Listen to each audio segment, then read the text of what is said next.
오늘 주신 하나님의 말씀 신약성경 마태복음 11장 27절에서 30절까지의 말씀입니다. 계시의 말씀을 읽을 때 하나님의 음성을 들으시기 바랍니다. 내 아버지께서 모든 것을 내게 주셨으니 아버지 외에는 아들을 아는 자가 없고 아들과 또 아들의 소원대로 계시를 받는 자 외에는 아버지를 아는 자가 없느니라. 수고하고 무거운 짐진 자들아 다 내게로 오라. 내가 너희를 쉬게 하리라. 나는 마음이 온유하고 겸손하니 나의 멍에를 메고 내게 배우라. 그리하면 너희 마음이 쉼을 얻으리니 이는 내 멍에는 쉽고 내 짐은 가벼움이라 하시니라. 아멘. 오늘 겸손하신 신사 예수님, 이런 제목으로 말씀을 전하겠습니다. 예수님은 스스로 자신을 나는 마음이 온유하고 겸손하다 이렇게 소개하고 계십니다. 특별히 오늘은 우리가 온유하다는 단어에 좀 관심을 기울이고 싶은데요. 이 단어에 대한 헬라어 원문에 대해서 굳이 이걸 이제 한국식으로, 그나마 정확히는 아니지만 그래도 한국식으로 옮긴다면은 신사라는 단어가 적절하다고 봅니다. 그래서 오늘 설교의 제목을 겸손하신 신사 예수님 이렇게 정했어요. 그래서 저도 그에 맞게끔 오늘 신사복을 조금 더 세련되게 입고 왔습니다. 농담이고요. 물론 이제 이 온유하다라고 하는 그 헬라어 단어에는 신사적이라는 의미만 담겨 있지는 않아요. 온유하다로 번역된 헬라어 단어가 프라오스라는 단어인데 단어적인 의미는 길들여져서 온순한이라는 뜻이에요. 헬라어에도 온순하다는 다른 단어들이 많이 있어요. 몇 가지 있는데 제일 잘 쓰는 단어가 헤시치오스라는 단어인데 조용하다, 잠잠하다 라는 뜻이고, 또는 아카코스라는 단어가 또 있어요. 해롭지 않다, 단순하다, 순진하다, 그런 단어예요. 그러니까 굳이 그런데 성경에는 프라오스라는 단어를 써요. 이 단어는 이제 민수기 12장 3절에도 모세의 성품에 관해서 말씀할 때에 사용되었어요. 그래서 제가 여러분에게 보여드리기 위해서 가져왔는데요. 보면은 민수기 12장 3절, 이 사람 모세는 온유함이 지면의 모든 사람보다 더하더라 라는 말씀이 있어요. 모세도 온유했다. 사실 모세가 온유하지 않죠. 살인하고 막 그런 사람 아니에요. 한 대 때리더니 죽어버렸으니까 얼마나 주먹이 셌으면 한 대 치니까 죽었을 정도로. 그리고 또 야살의 책에 보면 모세가 어마어마한 그 영웅이에요. 에티오피아에 가서 왕 노릇을 굉장히 오래 하다가 내려오고 뭐 그런 기사도 있고 그래요. 굉장히 영웅 서사가 많습니다, 모세가. 그런데 성경에는 그런 말들은 다 사라지고 없고 모세가 온유한 사람이다 그러는데 별로 온유하지 않죠. 십계명 돌판도 가지고 와서 막 신경을 안 하고 막 던져서 깨버리고 막 그러잖아요. 하여튼 온유하신 분이십니다. 또 산상보훈에 보면은 5장 5절에 온유한 자는 복이 있나니 그들이 땅을 기업으로 받을 것이며 라고 할 때에 그 온유함도 이 단어를 사용합니다. 그래서 예수님은 자신을 따르는 모든 기독교인들이 예수님처럼 온유한 자가 되면은 복을 받게 된다, 그렇게 지금 말씀했다고 볼 수 있어요. 여러분, 온유한 자들이 되시기를 바랍니다. 그런데 이 단어가 기본적인 의미가 외형적인 온순함만 표시하지 않아요. 학자들은 이 단어의 의미가 약간이라도 이게 좀 나약함을 포함해서 이해하는 것을 아주 거절해요. 이건 나약해서 온유한 게 아니다. 여러분들도 나는 나약하니까 온유할 수밖에 없어, 뭐 그러시는 분들은 절대로 그건 아닙니다. 성도들은 나약하면 안 돼요. 예수님은 나약하지 않습니다. 강인하셔야 돼요. 왜냐하면 이 단어가 사실은 어떤 뜻이 있냐면 그 속에는 강한 힘, 강한 어떤 능력, 그 사람 안에, 근데 이 내면의 힘이 잘 훈련이 되어서 잘 길들여져서 겉으로는 온순하게 보인다, 그런 뜻이에요. 그래서 온유함입니다. 그런 온유함입니다. 우리 지금도 그렇죠. 태권도 운동 선수가 있고 동네에서 태권도 한 1년 배우다가 깡패가 돼가지고 문신하고 돌아다니는 이제 우락부락한 청년들 있잖아요. 예, 동네 깡패들한테 온유하다고는 절대로 사용하면 안 됩니다. 걔네들은 툭 건들면 주먹부터 날라오는 조금 뭐랄까 훈련되지 않은 장비 같은 그런 애들을 우리는 불량배, 양아치 이렇게 부르잖아요. 근데 태권도 운동 선수 그러면은 걔네들은 동네 깡패보다도 아주 오랜 세월 태권도에 대해서 연마를 해서 그 태권도의 기술과 그 체력이 몸 안에 가득한 자들입니다. 그렇죠? 그래서 이 사람들은 우리 나가서 절대 뭐 양아치처럼 행동하지 않아요. 완순하게 행동합니다. 그런 표현을 우리가 생각하시면 돼요. 예수님의 온유함은 바로 운동선수와 같이 잘 단련되고 훈련된 그 속은 굉장히 강력한 그런 자를 말해요. 그리고 이제 이 말은 원래 그 말에 대해서 아유 이 말이 참 온유하네, 온순하네. 근데 여러분 말이 원래 온순하지 않습니다. 그런데 왜 온순하냐? 잘 훈련되고 길들여져서 온순해지는 것. 모든 말들은 힘이 엄청나게 세고 오죽했으면 힘을 나타낼 때 사용하는 마력이라고 하는 단어가 말을 기준으로 한 말의 힘, 두 말의 힘 그렇게 사용하지 않습니까? 그 정도로 말은 힘이 센 짐승인데 이 말 중에서도 얼룩말은 아니랍니다. 얼룩말을 길들이느니 차라리 안 길들이고 말지 굳이 아주 억지를 부려서 어마어마하게 많은 시간을 들여서 길들이려면 길들여지는데 그래도 못 믿는데요.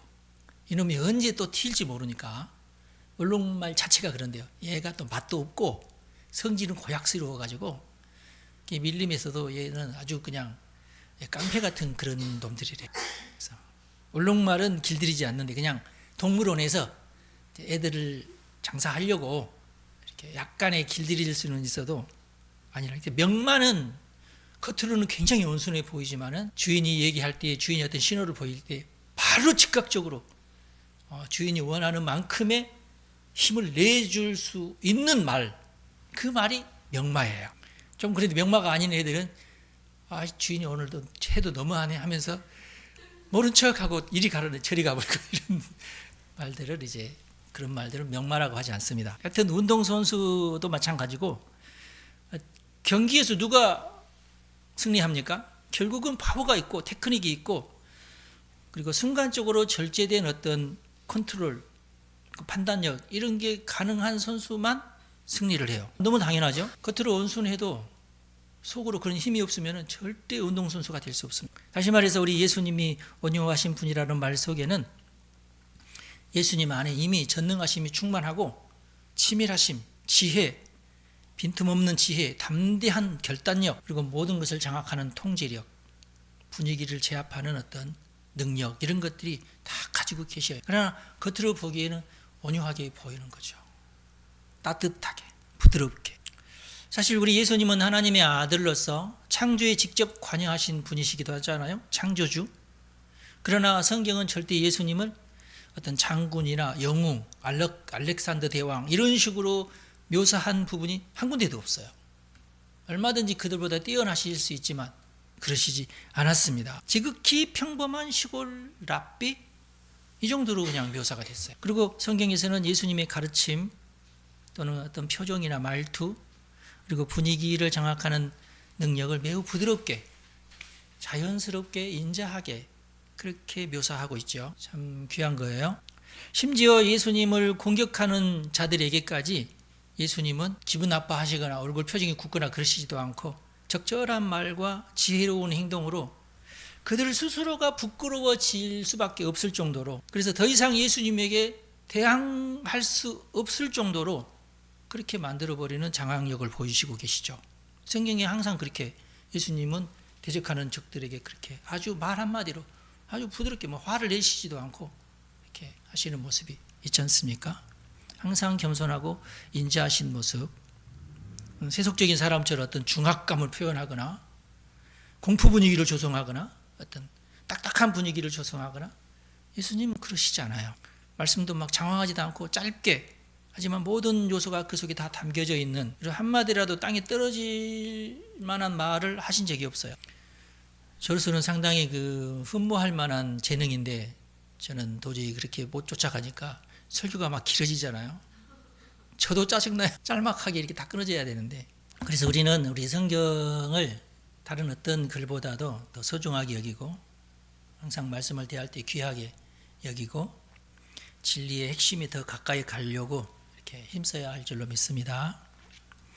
특별히 오늘은 무엇보다도 우리가 예수님의 성품에 집중을 해야 되는데요. 왜냐하면 우리는 예수님의 말씀에만 집중하지 않고 예수님의 성품에 집중하면서 예수님을 주님으로, 내가 섬기는 분으로, 그리고 가장 깊이 있게 친밀하신 분으로 우리가 다가가야 되거든요. 하나님과 친하시기 바랍니다. 저하고 친해서야 친하면 물론 좋지만 교회 오시면은 하나님과 친하는 것이 첫째예요. 교회 와서 목사 눈치 보는 사람은 약간 좀 하급이라고 하면 좀 그렇고 약간 믿음의 진수를 잘 모르는 아마추어 교인. 교회 올 때마다 하나님의 눈치를 보고 예수님의 눈치를 보고 성령님의 눈치를 보고 더 가까이 가려고 하시는 분이라면 그분들은 진짜 성도. 심지어 어떤 사람은 오늘 장로님하고 무슨 거리에 위해서 또 가서 잘 보아야 되는데 이렇게 오시는 분이 있다면은 그러지 말라는 건 아니고 그보다 더 중요한 것은 주여 오늘 장로님 만나는데 주님 도와주십시오. 이 정도는 돼야 되지 않겠나? 그렇죠? 우리는 예수님과의 어떤 그 관계, 그 예수님과의 그 사귐, 그걸 귀하게 여겨야 됩니다. 저는 그렇게 생각해요. 하나님과의 사귐이 가장 중요하고 그 사귐의 질이 결국에는 다른 사람과의 사귐의 질을 결정한다. 하나님과 내가 정말 친밀하면서 잘 사귀고 있으면 다른 사람을 내가 사귈 때도 그런 것들이 다 드러나요. 너무나 당연하겠죠. 그래서 저는 하나님과 나와의 사귐을 태양과 지구와 같다. 그런데 나와 다른 사람들과의 사귐은 지구와 달과 같다. 그렇게 표현할 수 있어요. 그래서 우리 인생에 제일 중요한 분은 하나님이시다. 하나님이 나의 인생에 제일 중요하신 분이시다. 여러분, 우리가 예수님 곁에 머물기로 작정했으면은 예수님과의 사귐의 질을 좀 높일 필요가 있어요. 신중하게 생각하십시오. 내가 예수님과 사귐의 질을 높이려면 어떻게 해야 될까? 근데 오늘 우리 예수님께서는 매우 신사적이고 겸손하신 모습으로 우리에게 사귐의 질을 권유하고 계십니다. 그래서 오늘 말씀 전체가 예수님과의 사귐의 질을 결정하는데 도움이 되는 말씀이에요. 예수님은 대단히 강력한 힘으로 우리를 끌어당기시면서도 그럼에도 불구하고 그런 예수님의 그 인력이 비인격적이지 않고 억압적이지 않고 뭔가 두려움을 막 심어주면서 끌어당기려고 하지 않고 막연한 위험을 피하고 싶어서 어쩔 수 없이 예수님을 내가 믿을 수밖에 없네 이런 어떤 조금 부정적인 그런 느낌으로 예수님과 친밀해지는 것을 예수님 스스로가 싫어하셔요. 그래서 젠틀하게 신사적으로 우리에게 다가오시는 겁니다. 저도 알아요. 이렇게 다가가면은 교인들이 별로 안 는다는 것을. 우리 한국 교인들은 막 강압적으로 나가거나 이렇게 조금 약간 이러다가 예수님 복 주시겠어요? 이런 식의 약간의 협박성 그런 말하는 목사들이 꽤 있잖아요. 저는 그런 말 못하겠어. 어떻게 하여튼 예수님의 권유 속에는 결코 어떤 강압적이거나 어떤 나쁜 의도가 없다. 27절 말씀부터 우리가 읽었는데요. 이 27절 말씀이 사실 굉장히 강력한 말씀이거든요. 내 아버지께서 모든 것을 내게 주셨으니 아버지 외에는 아들을 아는 자가 없고 아들과 또 아들의 소원대로 계시를 받는 자 외에는 아버지를 아는 자가 없느니라 라고 말씀하고 계세요. 사실 마태복음에서는 이런 식의 표현이 사실 마태복음적이지 않아요. 이런 식의 표현은 사실 요한복음적이에요. 요한복음에는 이런 식의 표현이 굉장히 많거든요. 근데 마태복음에서는 지금 27절 말씀이 참 요한복음스러운 그런 표현이에요. 하나님께서 예수님에게 모든 것을 주셨다는 표현, 아들 예수님에 대해서 잘 아시는 분은 하나님 한 분밖에 없다는 표현, 아들 되신 예수님 한 분 외에는 또 아버지에 대해서 아는 자가 없다고 말씀하고 계시고, 다만 예수님께서 자신이 원하시는 사람에게만 하나님을 아는 계시를 보여주신다. 그런 표현이잖아요. 이 말씀은 하나님께서 구원에 관한 계시를 오직 예수 그리스도를 통해서만 계시한다고 그렇게 우리가 해석하면 돼요. 근데 왜 이런 말씀을 먼저 하셨냐 하면은 그 다음 말씀을 하시기 위해서 하셨는데, 당시의 율법학자들은 구원에 관한 계시를 오직 자신들에게만 주어지는 특권이라고 생각을 하고, 그리고 자기가 이제 깨우친 어떤 구원에 관한 율법에 관해서 자기가 이렇게 해석을 하면서 그러면 이것은 이렇게 지켜야 돼. 율법을 이렇게 지켜야 너네들이 구원받지. 그래야 너네들이 복을 받지. 뭐 이런 식으로 그 제자들을 가르쳤거든요. 그리고 이렇게 율법을 잘 지키는 것 외에는 구원이 없다는 식으로 가르쳤어요. 근데 그것을 예수님께서 깨트리는 그런 말씀이 오늘 말씀이에요. 27절 말씀은 구약 성경의 전통을 이어받으면서도 당시의 율법학자들의 어떤 그런 생각을 뛰어넘는 그런 식으로 율법을 해석하는 것을 이제는 더 이상 하지 않고 그런 것을 뛰어넘는 새롭고 본질적인 새로운 계시, 이것을 지금 선포하시는 겁니다. 그리고 그 계시에 대한 독점권이 예수님 자신에게 있다는 것을 강조하는 거예요. 하나님이 나에게만 이걸 계시하게끔 하셨다. 아셨죠? 율법학자들에게는 하나님께서 계시하신 게 아니다. 왜냐하면 나는 아들이다. 나는 하나님이다. 그 얘기거든요. 하나님이 나에게만 이것을 계시할 수 있도록 하셨고 또 내가 원하는 자에게만 나도 이것을 계시하겠다는 거예요. 당시에 누군가의 멍에를 맨다는 표현은 뭘 의미하냐면 어떤 스승의 가르침을 내가 받아들이느냐를 의미합니다. 그 스승님이 너 율법에 이러이러하게 되어 있는데 이것은 또 이렇게 확장해서 행동을 해야 되는데 알겠지? 그러면 예 스승님 알겠습니다 하고 그 스승님이 하시는 말씀을 그대로 따라서 해야 돼요. 마치 그 소가 멍에를 메고 주인이 끄는 대로 끌려가듯이 스승이 너 이렇게 해, 앞으로 이렇게 해, 내가 하라는 대로 네 알겠습니다 하고 자기 코가 이제 자기가 소가 돼가지고 코를 꿰고 스승이 끄는 대로 끌려가는, 나는 율법을 이렇게 생각하고 이렇게 하려면 이렇게 행동을 해야 되는데 내 말에 순종해야 돼, 알겠습니다 스승님 하고 따라가는. 그리고 그때의 유행이 뭐였어요? 좀 더 확장시키고 안식일에 대한 규정이 30몇 가지였는데 1500개로 막 늘어날 정도로 계속해서 더 철저하게 그렇구나 아멘 하면서 더 철저하게 하는 것을, 그런 것이 당시의 유행이었는데 예수님은 그 유행을 완전히 박살낸 거죠. 그러니까 그런 거 아무 소용이 없다. 그래서 예수님의 가르침이 어때요? 나는 마음이 온유하고 겸손하니 나의 멍에를 메고 내게 배우라. 그러면 너희 마음에 쉼을 얻게 될 텐데, 왜 쉼을 얻느냐?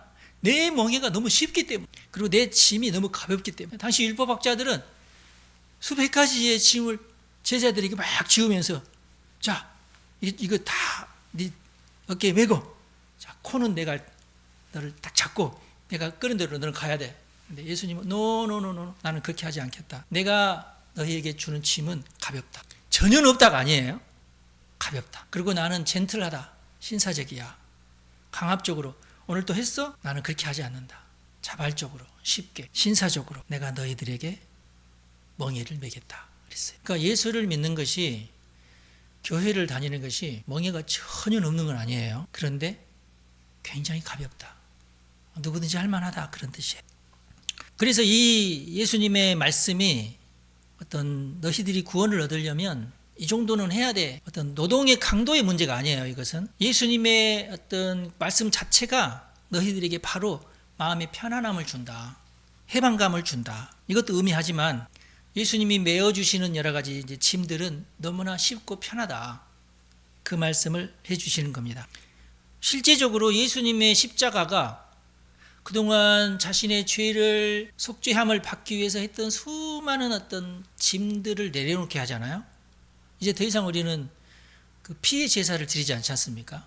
왜냐하면 예수님께서 단번에 십자가에서 모든 인류의 피의 제사를 자신이 스스로 제물이 되어서 십자가상에서 영원히 제사를 드렸던 것. 예수님이 영원하신 분이기 때문에 단번에 그 영원하신 제사를 드리셨다는 것은 예수님이 속성이 영원하시기 때문이에요. 이게 이해가 되셔야 돼요. 아셨죠? 영원하신 분이기 때문에 단번에 드렸어도 영원한 속성이 있어요. 예수님의 십자가에는. 그래서 더 이상 우리가 피의 제사를 드려서는 안 돼요. 많은 기독교인들이 그래도 우리가 옛날에 했던 것처럼 한 번씩 해보는 것도 좋지 않겠어? 이러시는 분들도 사실 있어요. 근데 그것은 굉장히 잘못된 생각이다. 믿음이 부족해서 그렇습니다. 예수님과 더 깊이 사귀시면서 예수님이 단번에 나를 위해서 속죄했다는 것을 믿으시기 바랍니다. 이건요, 그냥 예수님께서 순간적으로 이렇게 하신 게 아니라 너무 오래 전부터 준비가 되셨고, 구약성경에 보면은 그런 예언이 굉장히 많아요. 특별히 우리가 잘 알고 있는 예언은 이사야 53장에 있는 말씀이죠. 그래서 오늘 말씀에 나와 있는 짐은 사실 종교적인 짐이에요. 속죄의 짐이에요. 지금까지도 복음을 모르는 세상 수많은 종교들이 이 짐 가운데서 수고하고 있는데요. 지금도 그래요. 가톨릭도 그렇고. 그런데 이제 이 가톨릭 세계관에 갇혀 살다가 복음을 깨달은 수많은 개신교인들 가운데에 우리가 성경이 보니까 이게 아니다. 당시 가톨릭 세계에서는 성경은 사제들만 보게 하고 평신도들은 못 보게 했잖아요. 그런데 평신도들이 몰래 그 성경을 보면서 이게 아니네?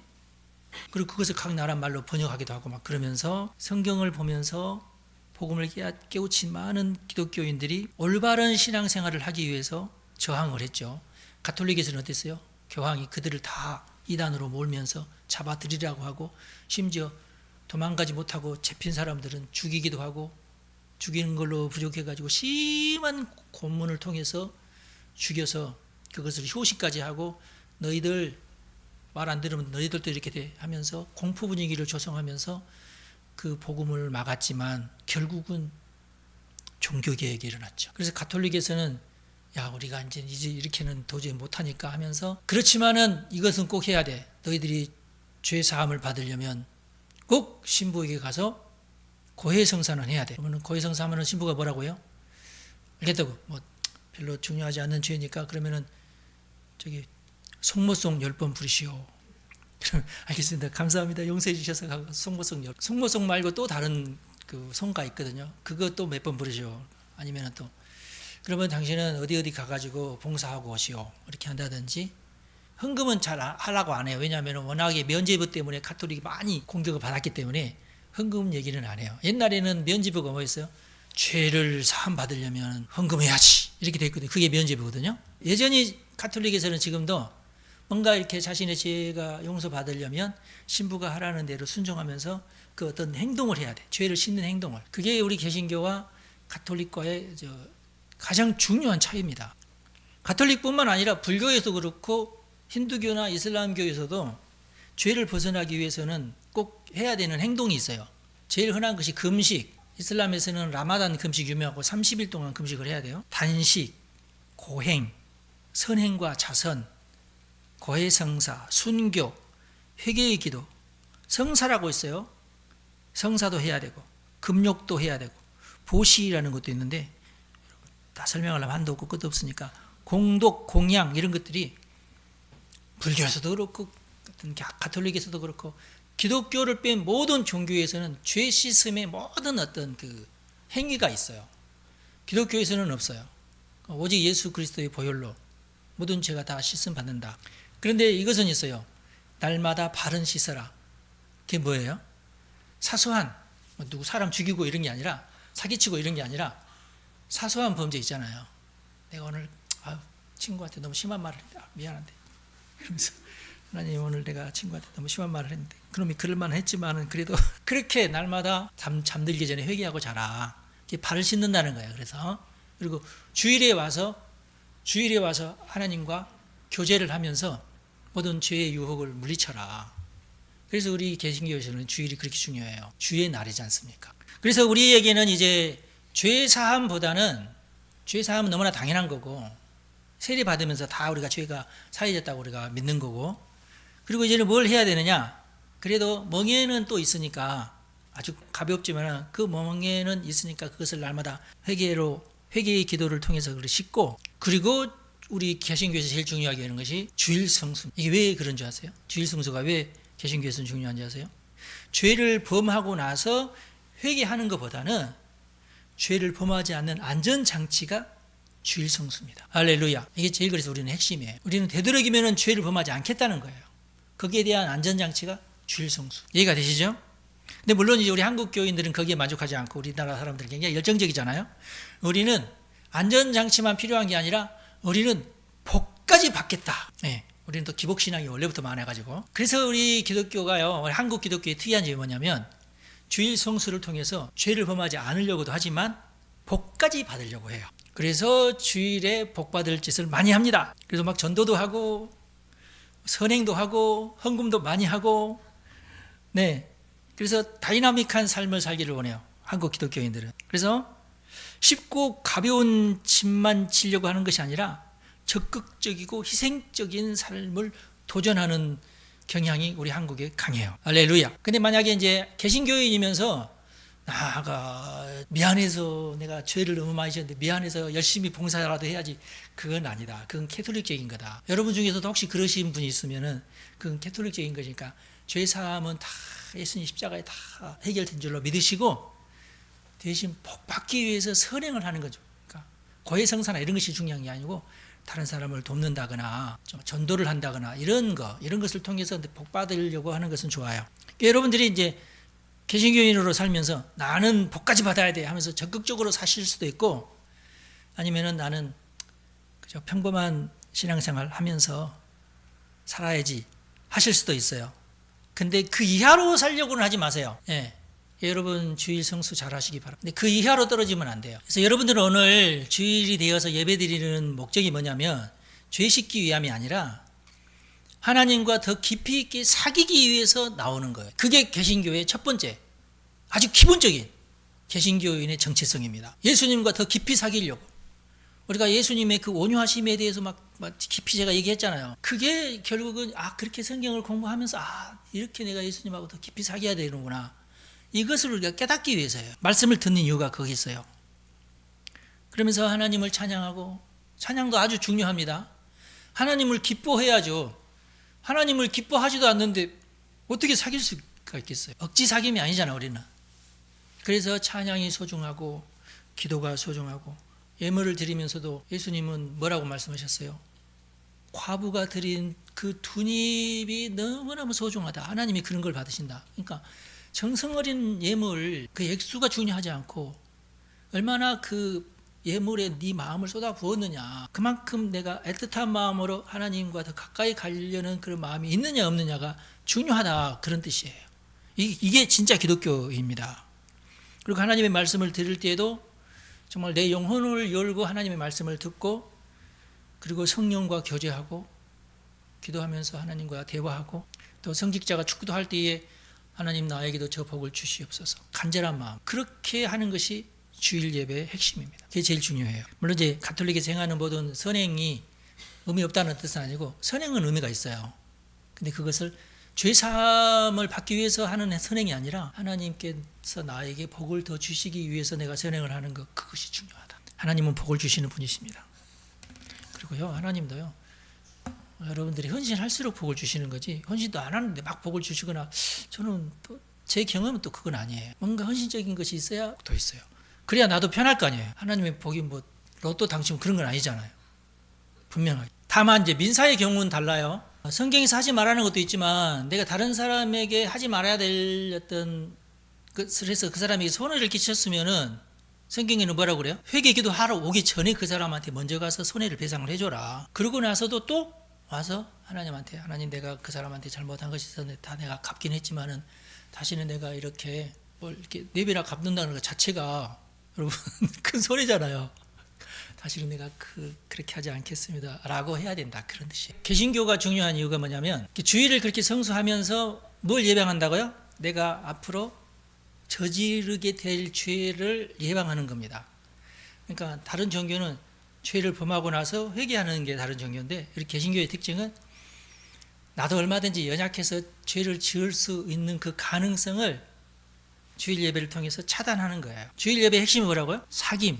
하나님과 더 가까이 가면 갈수록 죄에서부터는 멀어지는 겁니다. 죄를 짓고 싶은 욕망이나 어떤 기회나 이런 것에서부터 내가 보호를 받는 거예요. 이게 개신교다. 그래도 날마다 발은 씻어라. 그래서 개신교가 내가 볼 때는 가장 죄를 잘 정복하고 극복할 수 있는 능력과 그 체급을 키우는 종교가 개신교다. 그렇게 여러분들이 이해하시면 될 것 같아요. 여러분 능히 죄를 이기고 경건한 사람으로 날마다 장성해 가시기를 간절히 바랍니다. 기도하겠습니다. 겸손하신 신사 예수님, 오늘도 우리를 예배당에 불러주시고 하나님께 예배하게 하시니 영광을 받으옵소서. 우리는 모든 죄를 단번에 해결하신 예수님을 믿습니다. 우리는 오늘도 주님의 희생과 은총을 기억하며 주께 감사합니다. 거룩하시며 지혜가 충만하신 성령님, 오늘도 우리의 영을 깨우쳐 주시고 진리의 말씀을 깊이 깨닫게 하시고 그로 말미암아 모든 죄와 유혹에서 우리를 건져 주옵소서. 우리는 하나님과의 친밀한 관계를 유지하며 예배당을 떠나지 않고 경건 생활을 잘 유지하고 죄에서 멀리 떠나기를 소망합니다. 우리 안에 믿음과 소망과 사랑이 가득하게 하시고 그로 인해 모든 죄악에서 떠나게 하옵소서. 오늘도 우리는 주의 전에 나와 우리의 연약함과 부족함을 뉘우칩니다. 우리 주 예수 그리스도의 보혈로 우리의 모든 죄와 저주를 씻어주시고 하나님의 은총 가운데에 승리의 삶을 살도록 힘을 더하여 주옵소서. 우리 주 예수님의 이름으로 기도합니다. 아멘. 여러분 축복합니다.